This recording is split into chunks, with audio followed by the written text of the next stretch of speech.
Guys, तो मैं आ गया हूँ फिर से आई लव माई गॉड का पार्ट 10 लेके। तो चलिए स्टोरी को आगे बढ़ाते हैं जहाँ तक हम लोगों ने सुना था। अब उसके आगे विभूषण कहता है, क्या प्रिंसेस? मिंगजू हड़बड़ा गया था, उसके मुंह से वो वर्ड निकल गया था। मिंगजू विभूषण की तरफ देखता कहता नहीं मतलब वो प्रिंसेस का पैलेस का वो क्या था, और वो ना स्टम्बल कर रहा था। विभूषण कहता है, एक मिनट तुम बोलना क्या चाहते हो? हाँ, एक मिनट अच्छे से बताओ, क्या क्या बात है? और प्रिंसेस मतलब वो ब्यूटी, वो क्या प्रिंसेस है? और मिंगजू स्टम्बल कर रहा था, और वो स्टम्बल करते करते वो अपना सर गलती से हाँ में हिला देता है, और विभूषण का स्पीक हो जाता है और कहता है, क्या वो प्रिंसेस है? इसीलिए मुझे पता था। विभूषण तू कैसे एक प्रिंसेस के साथ फ्लर्ट कर सकता है?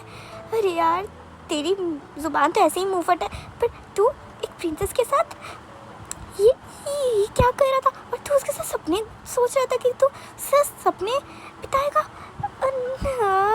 विभूषण अपने सर पे वो टपली मार रहा था और कह रहा था, मैंने उसको क्या नहीं बोला। मैं फिर मैंने उसको कन्विंस भी तो किया था मेरा प्यार।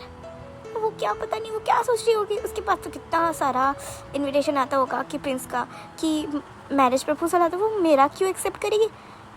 वो गलती से ये बात बोल देता है, वो मुझे क्यों एक्सेप्ट करेगी? मिंगजू विभूषण की तरफ एक कंफ्यूज लुक से देखता है और कहता है, क्या तुम्हें क्यों एक्सेप्ट करेगी? मतलब एक मिनट, तुम बोलना क्या चाहते हो? प्रिंसेस क्या तुम्हें एक्सेप्ट करेगी? मतलब क्या बोलना चाहते हो? और विभूषण ऑलरेडी फ्रस्ट्रेटेड था। वो मिंगजू के कंधे पे हाथ रखता है और कहता है, सुनो भाई, तुम्हारा नाम क्या है? वो देखता है और कहता है, मेरा नाम तो मिंगजू। तभी कहता है, हाँ मिंग। तो सुनो मिंग, ये पता नहीं था, लड़की लोग का चक्कर बहुत बुरा होता है ना।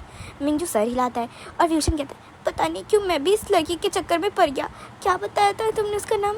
तभी मिंगजू आईज पिक करके कहते, क्या लड़की के चक्कर में पड़ गया? तुम बोला करते हो, तुम क्या हमारी प्रिंसेस? तभी विभूषण कहते, हाँ वो प्रिंसेस, उसी की बेटी ना, वो एंजल की।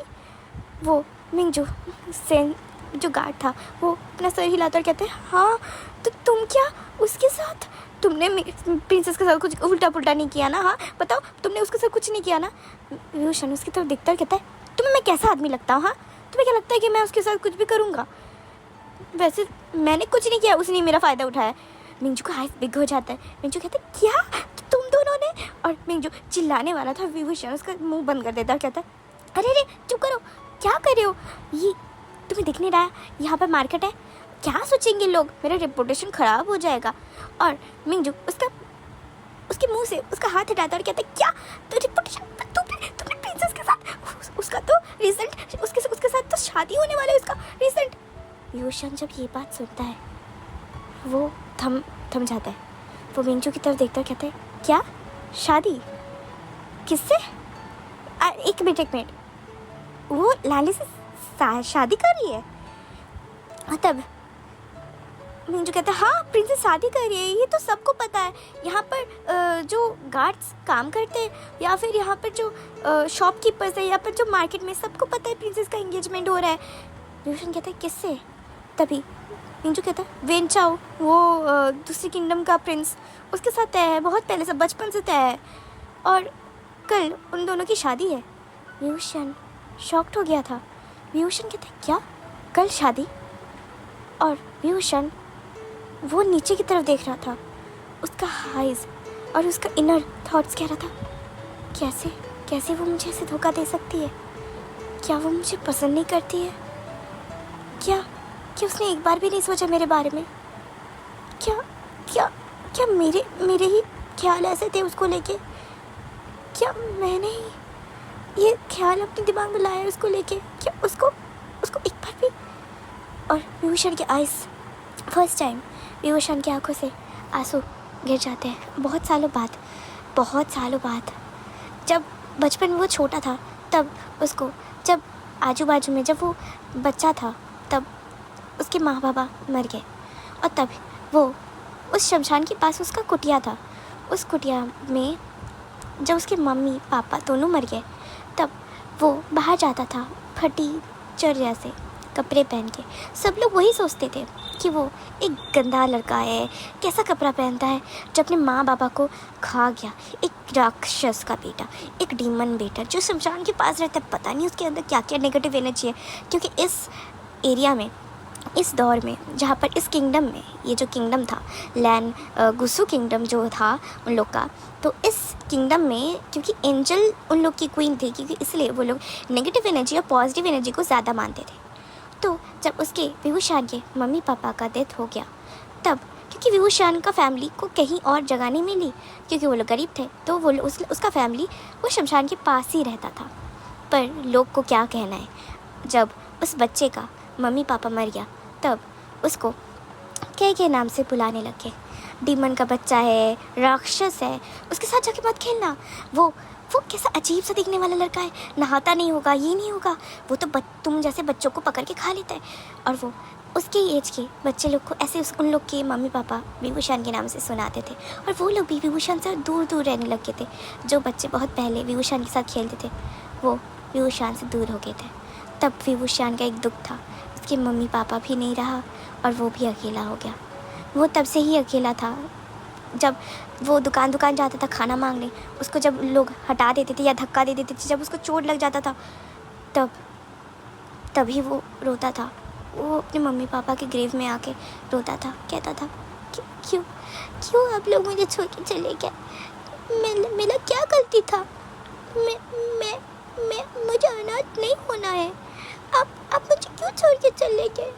और विभूषण वो रोता था, फूट के रोता था और कहता था क्यों छोड़ के चले गए, अब मैं कब क्या, मुझे मेरी माँ हाथ से नहीं खिलाएगी, दूसरे बच्चे लोगों की जो माएँ उसको हाथों से खिलाती है, मुझे क्या मेरी माँ नहीं खिलाएगी। वो अपनी मम्मी को बार बार बुलाता था, पुकारता था, पर उस बच्चे को तब एहसास नहीं हुआ था कि उसकी फैमिली तो चली गई है, अब उसको ही करना पड़ेगा, अब उसको ही जुगाड़ करना पड़ेगा।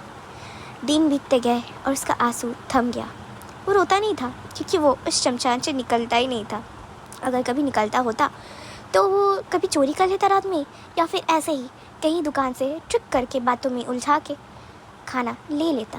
पर वो कभी पर्सनली किसी का पैसा या फिर कुछ बहुत कीमती चीज़, कभी उसने किसी का चोर जैसे होते हैं वैसे कभी भी उसने कोई चीज़ मारा नहीं था, लाइक कुछ चीज़ लिया नहीं था, वैसा कुछ कीमती चीज़ नहीं लिया था। बस वो ट्रिक करता था लोगों को और वहीं से पैसा लेता था। पर आज इतने सालों बाद विभूषण की आंखों में आंसू आया फिर से। उसका दिल पता नहीं फिर टूट गया। एक डर दिल में फिर आ रहा था। वो मुझे छोड़ के चली जाएगी क्या? लैंडी से भी मुझे छोड़ के चली जाएगी। उसने मुझे इस्तेमाल किया, अब वो मुझे छोड़ के चली जाएगी। उसके इनर थॉट से कह रहे थे विभूषण के कि वो तो मेरे साथ कंफर्टेबल थी ना, वही तो मेरी एकलौती दोस्त थी जिसके साथ मैं कंफर्टेबल था। वो भी मुझे छोड़ के चली गई। मेरे जैसे परिवार चले गए, वो भी चली जाएगी।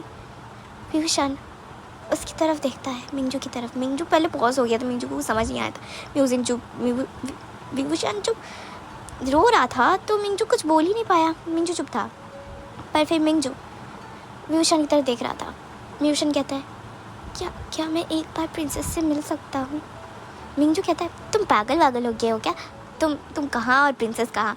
तभी विभूषण कहता है प्लीज़ बहुत ज़रूरी है, प्लीज़ अगर तुम प्रिंसेस की केयर करते हो तो प्लीज़ एक बार मुझे उसके पास ले चलो। मुझे उसके साथ एक बात कहनी है। फिर कभी मैं उसको परेशान नहीं करूँगा, कभी उसके पास नहीं जाऊँगा। मुझे बस एक बार लैंडलीसी से बात करनी है, मुझे उससे बात करनी है एक बार प्लीज़। मैं तुम्हारे हाथ जोड़ता हूँ, तुम्हारे पैर पड़ता हूँ। और विभूषण उसकी नीज़ पे आ गया था। विभूषण प्लीड कर रहा था। जहाँ पर रास्ते से लोग जा रहे थे, आ रहे थे, और वो लोग घूर के देख रहे थे। मिंजू तो हड़बड़ा गया था। मिंजू आसपास में देख रहा था कि क्या कर रहा है लड़का, पागल हो गया है क्या? पता नहीं फटीचर कहाँ से आ गया और प्रिंसेस से मिलने की डिमांड कर रहा है। और वो मिंजू विभूषण की कह रहा था क्या कर रहे हो, लोग मुझे देख रहे हैं तो तुम पागल हो गए हो क्या? हाँ, दिमाग सटिया गया है तुम्हारा? हाँ, उठो। विभूषण उसका पैर पकड़ लेता है। विभूषण अपने नीज़ में आ गया था। विभूषण हाथ जोड़ रहा था और कह रहा था प्लीज़ प्लीज़ मुझे उससे एक बार मिला दो। मुझे पता है वो मुझसे बहुत ज़्यादा ही दूर है और मैं उसके काबिल नहीं हूँ, पर बस एक बार मुझे बस उसको बस सवाल पूछना है, बस एक बार मुझे बस एक बार उसके पास ले चलो प्लीज़। तुम्हारे हाथ जोड़ता हूँ, तुम जो भी हो, तुम जिस उसके जो भी लगते हो, मुझे बस एक बार उसके पास ले चलो प्लीज़ प्लीज़ प्लीज़, मुझे उसके पास एक बार ले चलो। विभूषण कंप्लीट देख के और विभूषण जो जैसा कर रहा था उस एक्ट को देख के फाइनली मिंजू कहता अच्छा ठीक है, तुम प्लीज़ उठो और ये प्लीज़ ऐसा मत करो, लोग हमारी तरफ देख रहे हैं। और विभूषण वो उठ जाता है और कहता है शुक्रिया, बहुत ज़्यादा ही शुक्रिया तुम्हारा, मैं कैसे तुम्हारा शी। और वो मिंजू को हक कर लेता है और हक करने के बाद वो जंप कर रहा था बनी की तरह, थैंक यू उसके ऊपर उछल रहा था। मिंजू कह रहा था अरे क्या कर रहे हो, अरे हटो, और विभूषण को वो हटा देता, धक्का दे देता और विभूषण चंबल कर जाता और कहता है ओ सॉरी, वो कभी कभी ऐसे ही हो जाता है। मिंजू विभूषण की तरफ देखता है और कहता है अच्छा ठीक है। मिंजू कहता है हाँ ठीक है, पहले मैं प्रिंसेस से पूछूंगा फिर मैं तुम्हें बताऊंगा। अभी मैं प्रिंसेस के पास ही जा रहा हूँ, मैं थोड़ा सा ये स्नैक्स लाने आया था, पर अभी मैं पहले से जा रहा हूँ, मैं उनसे पूछ के मैं तुम्हें एंट्री कराता हूँ। पर हाँ एक काम करो, तुम जो पीछे वाला वो फॉरेस्ट एरिया है ना, उसके जो मिडिल वाला पॉन्ड है वहीं पे खड़े रहो, मैं अगर आऊँगा तो मैं तुम्हें जवाब वहाँ पर आके ही दे दूँगा कि प्रिंसेस ने तुम्हें अलाउ किया है या नहीं, ओके। और विभूषण स्माइल करता कहता है आपका बहुत ज़्यादा शुक्रिया, और उनको बताइएगा मेरा नाम विभूषण या फिर विंग। और मिंजू अपना सर हिलाता और कहता है हाँ ठीक है बता दूँगा। और मिंजू वहाँ से निकल जाता है और विभूषण ठीक वही जगह जहाँ पर मिंजू बोला था वहीं पे खड़ा हुआ था। और सीन शिफ्ट करके दिखाया जाता है, मिंजू पैलेस में पहुँच गया था। वो प्रिंसेस का रूम के पास जाता है और उसके रूम को नॉक करता है। लालिसी दरवाज़ा खोलती है। लालिसी कहती है ओह तो तुम आ गए। लालिसी का आवाज़ बहुत ज़्यादा डल था, उसके आँखों के नीचे काले गड्ढे पड़ गए थे और वो पहले से ज़्यादा वीक लग रही थी। लालिसी अंदर आती है और मिंजू को कहती है कि यहाँ पर रख दो जो तुम लाए थे हो ना, मूंगफली। और मिंजू अपना सर हिलाता है और वो मूंगफली साइड में एक टेबल में रख देता है जहाँ पर लालिसी बैठ के खाती है। और वो लालिसी टेबल में बैठ जाती है। मिंजू जा नहीं रहा था, लालिसी उसकी तरफ देखती है और कहती है क्या है। और मिंजू कहता है वो प्रिंसेस मैं ना जब मार्केट गया था तब मुझे किसी से पता चली कि आप किसी के दोस्त हैं। वो कह रहा था कि आपसे उसको कुछ इम्पोर्टेंट बात है, उसको वो आपके लिए वेट कर रहा था पर आप आई नहीं। ये वाला वर्ड जब लालिसी सुनती है कि वो आपके लिए वेट कर रहा था पर आप आई नहीं, लालिसी जस्ट हाथ में वो मूंगफली ली थी तभी उसका हाथ रुक जाता है। तो क्या लालिसी को समझ आई है कि मिंजू किसका बात कह रहा है। और विभूषण को क्या लालिसी अपने पैलेस में एंट्री देगी, क्या वो उसका बात, क्या वो थोड़ा सा जो बात विभूषण कहना चाहता था, एक कुछ क्वेश्चन लालिसी से पूछना चाहता था लालिसी को, क्या लालिसी उसका बात सुनेगी, क्या होगा आगे, ये तो आपको स्टोरी में ही पता चलेगा। और क्या, तो स्टे ट्यून्ड विद वांगशन Tulsi. I love you guys.